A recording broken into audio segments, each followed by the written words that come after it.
जोहार गे सनाम जेलिया को हिंद देवदास सोरेना दा हुल न्यूज पे जेल ᱧᱟᱢᱮ ᱛᱟᱵᱚᱱᱟ हुल न्यूज रे सनाम को सगुन दाराम इन संगेते तिहिन जहाय गंके रपड़ लगित मेनाया नुइया दो जस्ती उपरुम रेना लाक्ति बनुआ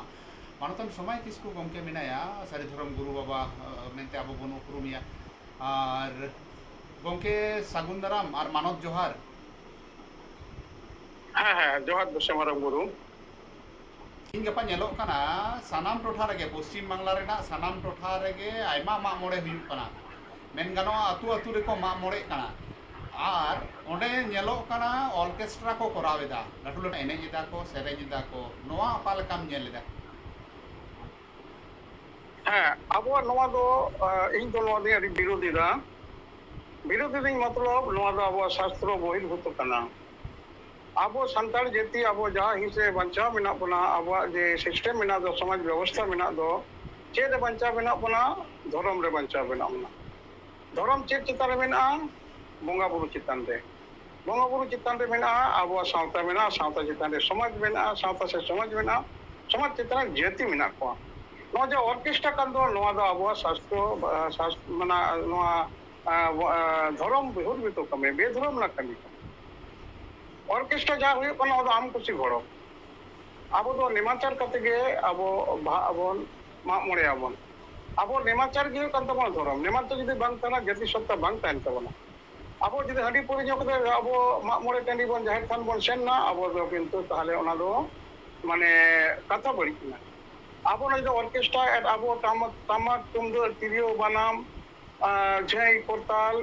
से नोआ को तो कान तबना अब सपप काना नो बोंगा सपप काना ऑर्केस्ट्रा जा हिजु कान दो नोआ दो आम कुसी घोड़ो से नोआ दो मिटांग नेमाचार ना बांग दो कते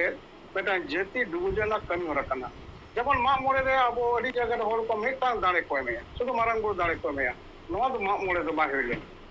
कारण तीन बोंगा बिना कोनो के अब दाणे मा कोया कोनो के पुनकाटा मा कोया अड़ी जगह रे नेल को जे मारांग गुरु दो पुन दाणे को मा दे आजारा दो हेड़ा कलट को मा दे मा मोड़े से धर्म आरा संडी को मा दे मोड़े को तुरी को संडी को मा कना उनका दो सानाम होड़गे अब दो जेमन नेमाचार तलाते बिना सानाम होड़गे मेरम बन मा को अब मा मोड़े रे जागरण ऑर्केस्ट्रा तो एकाल के बा नोआ तो अब नुकु दिसम बोंगा बुरु नोआ बाको साव तबना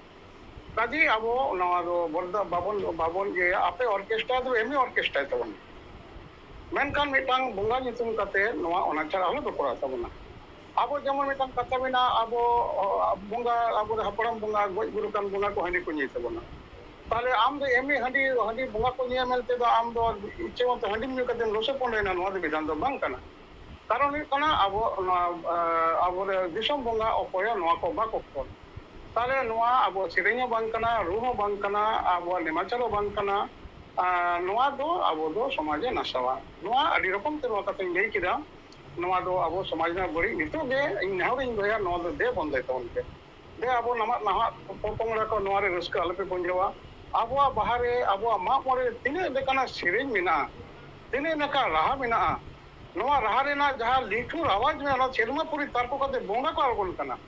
जहां हर 322 रू मकना वोट ते जे बाय बड़े ओजा ओजा बाय दुरु बकना नोंकान गिद्रे रे इन अभिज्ञता रे इन जीवन रे 45 टी जहारी मेरिट कदा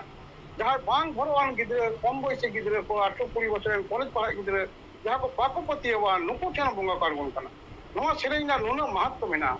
एमन मन को जे होइना बांग सेरेंग लेना बोंगा आगोन बाको ताले नोआ सेरेंग इदी कते तेन दिसम रेन तिना एटा संगीत म्यूजिक जगत मेना दो